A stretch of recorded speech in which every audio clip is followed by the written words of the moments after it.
La comisión que investiga el asalto al Capitolio de Estados Unidos vota a favor de llamar a testificar a Donald Trump en la audiencia de este jueves.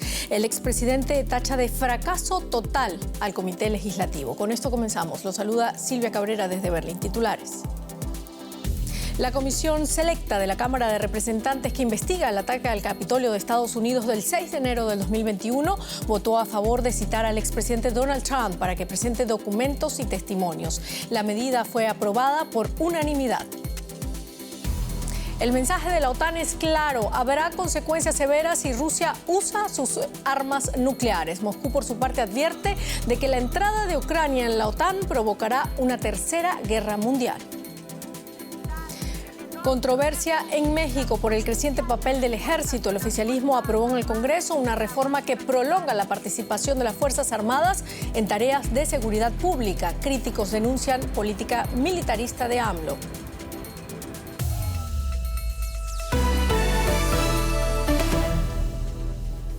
Comenzamos en Estados Unidos. La comisión que investiga el asalto al Capitolio del 6 de enero del 2021 aprobó este jueves citar al expresidente de ese país, Donald Trump, a declarar. El comité aprobó la resolución con 9 votos a favor y 0 en contra.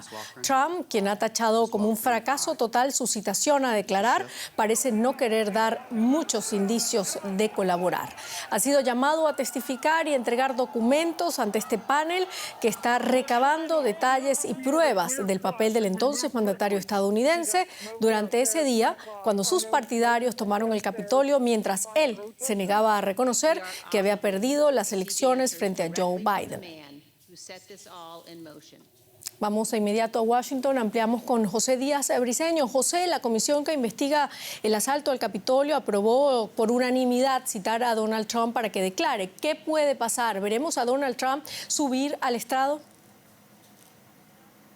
Un momento dramático aquí en Washington con ese voto unánime para establecer citatorios en contra del presidente Donald Trump, quien justamente cuando en esa época estaba al frente de la Casa Blanca el 6 de enero se convirtió en la pieza clave para esta llamada insurrección que asaltó el Capitolio. Entonces, una de las lideresas de la comisión, Liz Cheney, la republicana, ha dicho: ningún presidente puede desafiar la ley así y debe rendir cuentas en una república constitucional. Y lo cierto es que, sin embargo, muy pocos son los que aquí en Washington creen que el presidente Donald Trump, el expresidente Donald Trump, comparecerá ante este panel. Lo que los analistas creen aquí es que esto iniciará una nueva batalla legal que se extenderá por meses sobre la necesidad del presidente Trump de presentar su testimonio y de entregar documentos. Recordemos, más de 1.500 personas han sido entrevistadas por este panel y el expresidente Trump es ubicado como la persona central en esta insurrección.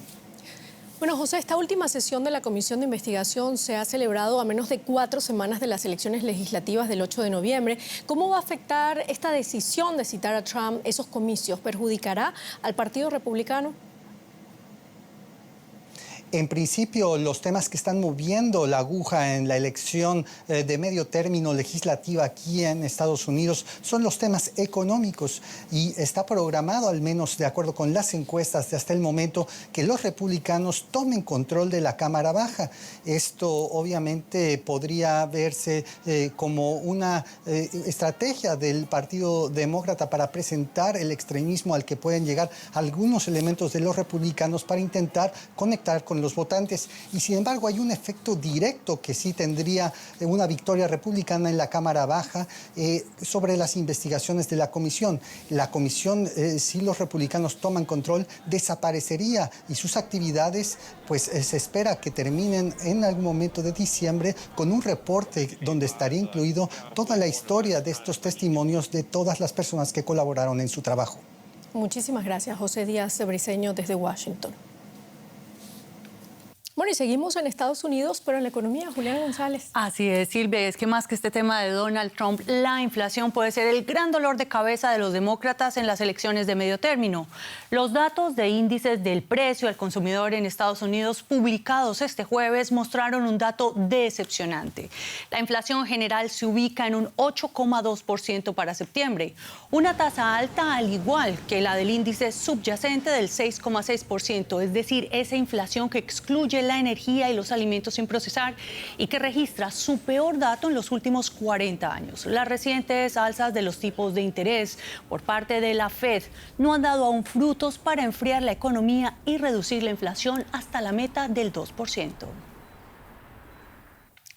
Y las economías latinoamericanas parecen permanecer en la senda de la recuperación post-COVID. Una buena noticia, aunque con una tendencia a la baja a partir de finales de este año.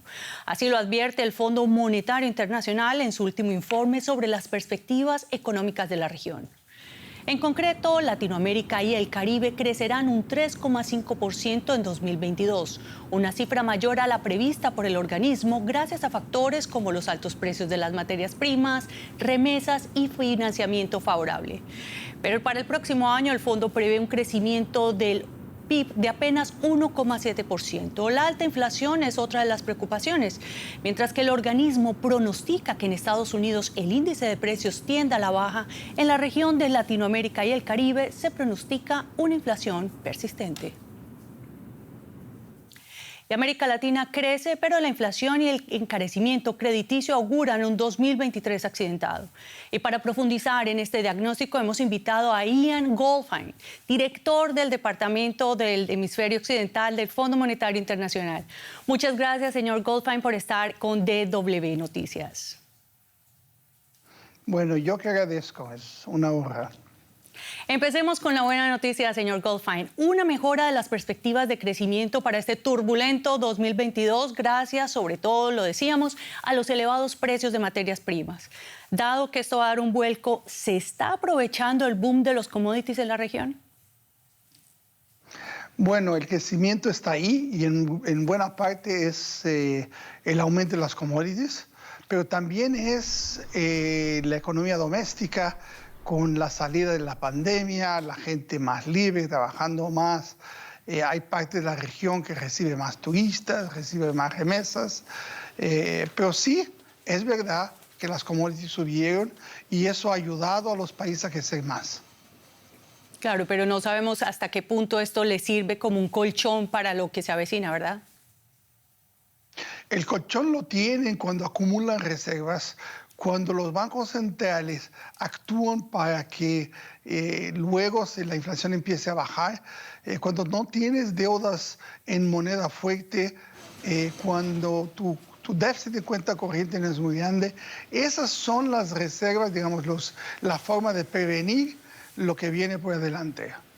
Señor Goldfein, en su informe lo dice el organismo internacional, lo peor está por llegar y los mercados emergentes pierden atractivo para los inversionistas. Socios económicos importantes como China muestran signos de desaceleración y el crédito externo va a tender a encarecerse. ¿Qué tendrían que hacer los gobiernos latinoamericanos para evitar este frenazo económico? Una parte ya lo están haciendo. Si las políticas se hacen luego, si por ejemplo las tasas de interés se ajustan antes de los otros, que es lo que pasó con los bancos centrales de América Latina, eso significa que sus monedas no deprecian mucho, como no han depreciado este año. Y eso significa que las presiones sobre la inflación, que tiene un impacto importante sobre la renta real, sobre los más pobres principalmente, es mejor cuando actúan antes. Eso de un lado. Del otro lado, la política fiscal tiene que de alguna manera focalizarse en los que son más vulnerables. Hay que redistribuir el gasto a los que más necesitan y lo van a necesitar más adelante. Señor Goldfein, ya para terminar, otro punto que ustedes destacan es la inflación obstinada en la región. ¿Cuál es el antídoto que propone el Fondo Monetario para la estabilidad de precios? que la política monetaria y la política fiscal trabajen juntos y ya vemos, y si ven en nuestro relatorio, en nuestro report, tenemos una inflación este año más alta que el año que viene, que por su vez va a bajar más en 2024. Entonces va a llevar un tiempo, no es para el año que viene, pero ya vamos a ver una baja el año que viene y en 2024 creo que van a llegar con las políticas correctas a la meta, a los objetivos de inflación. Gracias, señor Ilan Goldfein, por estos análisis y hasta pronto. Muchas gracias. Hasta pronto. Bueno, Silvia, y así dejamos la actualidad económica para adentrarnos en temas europeos de gran calibre. Y hablamos sobre todo de la guerra de Ucrania, porque la OTAN ha concluido 2 días de conversaciones en Bruselas con una dura advertencia a Rusia para que no utilice armas nucleares en Ucrania. El secretario general de la Alianza, Jens Stoltenberg, afirma que cualquier uso de armas nucleares tendría graves consecuencias. 14 países europeos, miembros de la OTAN, y Finlandia, candidato a la alianza militar, firmaron una carta de compromiso que pone los cimientos de la iniciativa conocida como Escudo Europeo de Cielo, que planea integrar los sistemas de defensa antiaérea de los participantes para hacer frente a la amenaza de Moscú. Los aliados europeos reforzarán sus sistemas de defensa antiaérea. En Bruselas, 15 miembros de la OTAN se comprometieron a desarrollar un escudo antimisiles conjunto. Mejorar significativamente la capacidad de defensa de la alianza ante amenazas aéreas. Amenazas que en Ucrania ya son realidad. Rusia bombardeó durante días ciudades de todo el país, destruyendo infraestructura crítica y matando a civiles. La OTAN calificó los ataques de despiadados. Si miramos los 2 últimos días de ataques, se lanzaron más de 100 proyectiles, bombas y cohetes, y Ucrania logró abatir a más del 50%. Eso demuestra que la defensa antiaérea es crucial para salvar vidas civiles, porque en estos momentos Rusia está bombardeando a población civil. Hasta ahora, Ucrania carecía de modernos sistemas antimisiles como el estadounidense Patriot, aquí en imágenes, pero la OTAN comenzó a suministrar ayuda. Alemania entregó una primera unidad, un total de 4 del moderno sistema antiaéreo Iris-T, con capacidad para proteger una ciudad mediana. Estados Unidos y Reino Unido, por su parte, aportan misiles tierra-aire. Pero los propios miembros de la OTAN no cuentan con un sistema amplio de defensa aérea. En caso de un ataque, los aliados no contarían con abundantes medios para responder. Esto debería cambiar con el escudo del cielo europeo. Debe hacerse rápido. Es importante que estos huecos sean cerrados. Ya sabemos los tiempos en los que vivimos. Son tiempos de amenazas y desafiantes y debemos asumir las responsabilidades que tenemos. El secretario general de la OTAN, Stoltenberg, anunció que ayudarán a Ucrania en lograr los estándares de equipamiento de la alianza. Con la guerra escalando a un nuevo nivel, los miembros de la OTAN quieren estar bien pertrechados. Ampliamos la información con María García Sornosa en Bruselas. ¿Qué tal, María? Bueno, Moscú continúa elevando el tono de sus amenazas contra Occidente. La OTAN mantiene cautela, pero ha reaccionado también de manera fuerte. ¿Cómo se prepara la OTAN ante un posible ataque nuclear ruso y qué han decidido hoy? Sí, Silvia, la cuestión nuclear ha sobrevolado, sino monopolizado esta doble sesión de cumbre de la OTAN. La Alianza Atlántica no cree que Vladimir Putin vaya a atreverse a dar un ataque nuclear en Ucrania, pero tampoco lo descarta. Por eso el mensaje principal que sale hoy de los 30 ministros de defensa es que no se van a dejar intimidar por las amenazas del presidente ruso, pero evitan especificar cuál sería esa respuesta ante un eventual ataque nuclear de Rusia. Más explícito ha sido, eso sí, Josep Borrell, el jefe de la diplomacia europea, que ha dicho que ante este escenario la OTAN respondería no con un ataque nuclear, sino con un potente ataque militar que aniquilaría, y ha utilizado ese término, al ejército ruso. Y todo ello se produce a escasos días de que ambos bandos lleven a cabo misiones de entrenamiento nuclear. La de la Alianza Atlántica comenzará tan pronto como el próximo lunes, y con la tensión y los nervios a flor de piel, el miedo es que haya un paso mal calculado o un malentendido que derive en una escalada todavía peor y en un choque mucho más frontal entre la OTAN y entre Rusia. Así es, los medios estamos pendientes de la semana próxima. Sin embargo, los ministros de defensa de la Alianza se han centrado hoy también en formas de reforzar la defensa antiaérea de Ucrania. Hemos conocido más detalles de qué tipo de armas van a enviar a Ucrania. ¿Qué más se sabe, María?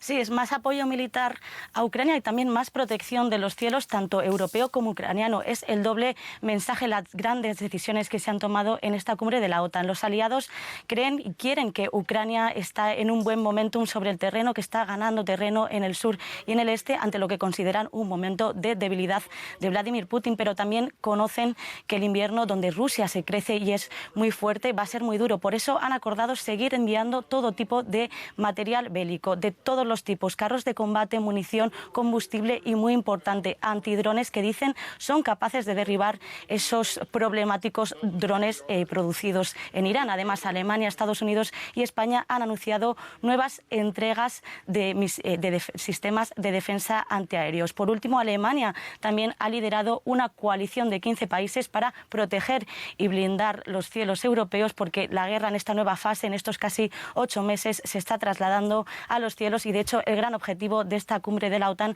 ha sido ayudar a Ucrania a blindar sus cielos, especialmente después de la cascada de misiles que hemos visto sobre Kiev y sobre otras ciudades ucranianas en los últimos días. Muchísimas gracias, María García Sornosa, desde Bruselas. Bueno, ¿y qué está pasando sobre el terreno? Los misiles rusos han alcanzado por tercer día consecutivo múltiples localidades en Ucrania. Los objetivos han sido enclaves civiles e infraestructuras críticas, según las Fuerzas Armadas ucranianas, en represalia por el sabotaje del puente de Kerch en Crimea el pasado fin de semana. Un ataque ruso contra un edificio residencial de Mykolaiv causó en la madrugada de este jueves al menos 4 muertos. Las autoridades creen que bajo los escombros hay otras 5 personas. Sirenas antiaéreas antes del amanecer en la plaza Maidán de Kiev, un día más de la guerra de Rusia contra Ucrania. El amanecer revela nuevos horrores. Los proyectiles rusos alcanzaron un bloque de apartamentos en la ciudad sureña de Mykolaiv. Un niño de 11 años estuvo 6 horas atrapado bajo los escombros hasta que llegaron los rescatistas. En Kharkov aumentan los muertos del reciente ataque ruso contra un convoy de automóviles civiles. Los fiscales ucranianos afirman que ya hay 25 fallecidos, entre ellos 12 niños.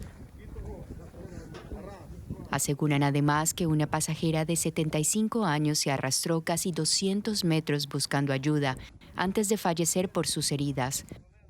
Las autoridades temen que las cifras asciendan.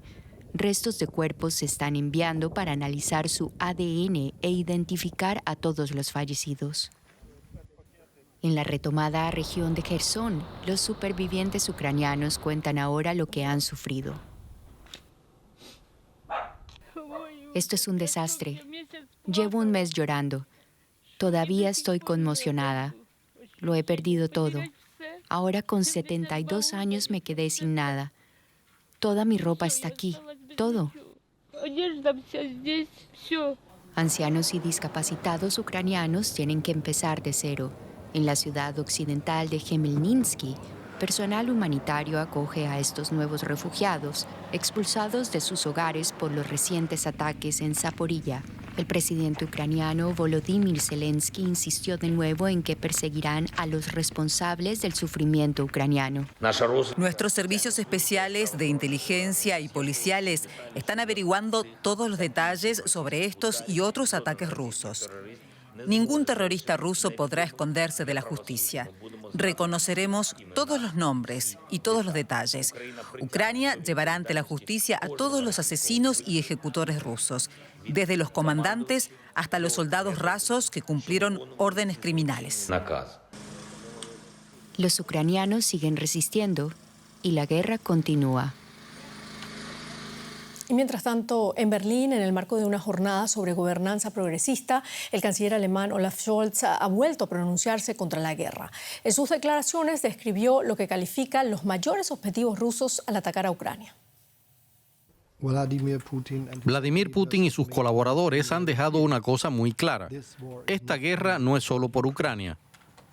Creen que forma parte de una cruzada más amplia, una cruzada contra las democracias liberales, Una cruzada contra el orden internacional, una cruzada contra la libertad y el progreso, una cruzada contra nuestro modo de vida y una cruzada contra lo que Putin califica de Occidente colectivo. Se refiere a todos nosotros. Cambiamos de tema. Irán acusó este jueves a Estados Unidos de querer desestabilizar el país, sacudido desde hace casi un mes por una ola de manifestaciones desencadenadas tras la muerte de Mahsa Amini. Según el gobierno iraní, Washington es el responsable de las manifestaciones. La represión de las protestas ha dejado ya al menos 108 muertos. A pesar de ello, miles de personas siguen en la calle. Disparos en el exterior de un centro comercial en el centro de Teherán. Policía y paramilitares dispersan a un grupo de manifestantes. Algunos quedan aislados y son detenidos. También en Teherán, los transeúntes tratan en vano de evitar el arresto de un joven manifestante. Los policías lo tiran al piso y amenazan con sus armas a quienes intentaban ayudarlo. Pese a los riesgos, las protestas contra el régimen islámico en Irán continúan. Este miércoles se reportaron protestas en al menos 19 ciudades en todo el país, con una consigna repetida: muerte al dictador. Las protestas fueron particularmente violentas en la provincia del Kurdistán. Según testigos, se disparó munición real contra los manifestantes. Los activistas informaron de 4 muertes tan solo el martes, lo que elevaría la cifra de víctimas a más de 200, entre ellas 28 niños y jóvenes. En una conferencia en Kazajistán con sus homólogos ruso y turco, el presidente iraní Ebrahim Raisi repitió la consigna oficial: las protestas están orquestadas desde el extranjero. Tras el fracaso de su política de sanciones y militarización, Washington y sus aliados recurren ahora a una política de desestabilización. La justicia iraní anunció castigos aún más severos contra los manifestantes. Se habla de miles de detenidos sin asistencia legal. Una protesta de abogados en Teherán fue dispersada con gases lacrimógenos. Al menos 4 fueron detenidos. Y vamos ahora con un resumen de otras noticias importantes del día. Miles de estudiantes afganas participaron este jueves en Kabul en las pruebas de acceso a la universidad. Son las últimas que podrán estudiar una carrera después de que los talibanes excluyeron a las mujeres de la educación secundaria. Hace 2 semanas, un atentado suicida acabó con la vida de 46 estudiantes que preparaban el examen en un centro de formación. En Serbia, 2 mujeres perdieron la vida luego de que un puente colgante se desplomara en un río. Medios locales informaron que el puente en la ciudad de Ovčar Banja probablemente estaba sobrecargado, lo que ocasionó la muerte y dejó 10 personas heridas. En Estados Unidos, un jurado pidió la cadena perpetua para Nicholas Cruz, autor de la masacre escolar de Parkland, Florida, en el 2018. Cruz evita así la pena de muerte por el asesinato de 14 estudiantes y 3 miembros del personal educativo. La matanza desató un movimiento a favor del control de armas en Estados Unidos, protagonizado por algunos alumnos de la misma escuela. Y crece la controversia en México por la progresiva militarización impulsada por el gobierno de López Obrador. El oficialismo aprobó este jueves en la Cámara de Diputados una reforma que prolonga la participación del Ejército en tareas de seguridad hasta el 2028. La institución está en el foco de la polémica por casos de abusos y por las recientes filtraciones de información militar. El ejército mexicano prolongará su poder en el ámbito civil. Así lo aprobó la Cámara de Diputados en una moción apoyada por el partido oficialista Morena junto a sus aliados y el PRI. El ejército participará en la seguridad pública al menos por los próximos 6 años. Ahora la iniciativa necesita ser avalada en la mayoría de los 32 congresos locales por ser de carácter constitucional. Los críticos hablan de una peligrosa deriva militarista. Como en los siglos XIX y XX, los mexicanos del XXI tendremos que desahogar largas luchas para que el poder militar vuelva a estar supeditado al poder civil. En septiembre, un decreto estableció que las Fuerzas Armadas tomarán el control de la Guardia Nacional, un cuerpo que el presidente López Obrador prometió mantener civil en su creación en 2019. Ahora el gobierno da un paso más allá. Para el oficialismo esta medida es crucial en la lucha contra la violencia. No es militarizar el país.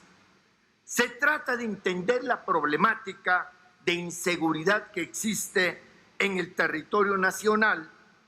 Amnistía Internacional y decenas de organizaciones enviaron una carta al gobierno de México para expresar su preocupación por el creciente despliegue militar en el país. Recuerdan que las Fuerzas Armadas han cometido numerosas violaciones de derechos humanos en los últimos años y generalmente lo han hecho, afirman, sin rendir cuentas. El último escándalo, las recientes filtraciones de información militar que sacaron a la luz labores de espionaje a periodistas críticos y opositores. Los documentos prueban además que López Obrador accedió a satisfacer numerosas peticiones de los uniformados que trascienden el ámbito militar. No necesitamos esto, necesitamos que nuestras fuerzas sean civiles. Eso es lo que necesitamos. Necesitamos paz, necesitamos actuación del Estado. Y eso lleva a que prácticamente se imponga una política de gobierno que, lejos de cumplir con lo que dijo en campaña, que iba a regresar el ejército a los cuarteles, pues lo que ha generado es que le está dando todas las condiciones y todas las facilidades en complicidad con el crimen organizado, pues para que este país entre en un escenario de violencia extrema. López Obrador prometió que los militares abandonarían las tareas de seguridad pública, pero desde que está en el poder ha justificado en repetidas ocasiones el uso del ejército contra el crimen organizado. El presidente niega que esté militarizando el país y dice solo trabajar para mejorar la seguridad pública, un cambio de postura que provoca el rechazo de gran parte de los mexicanos.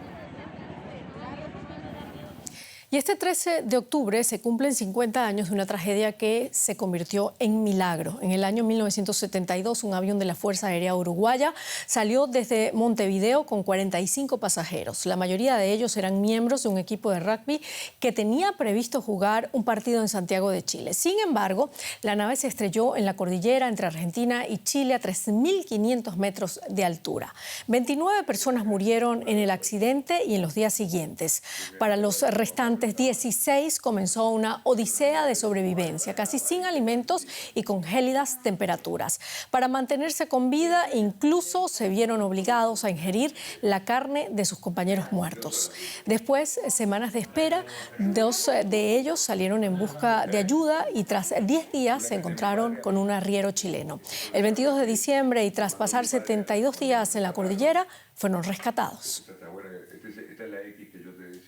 Y con esto terminamos nuestro informativo. Gracias por habernos acompañado. Hasta luego.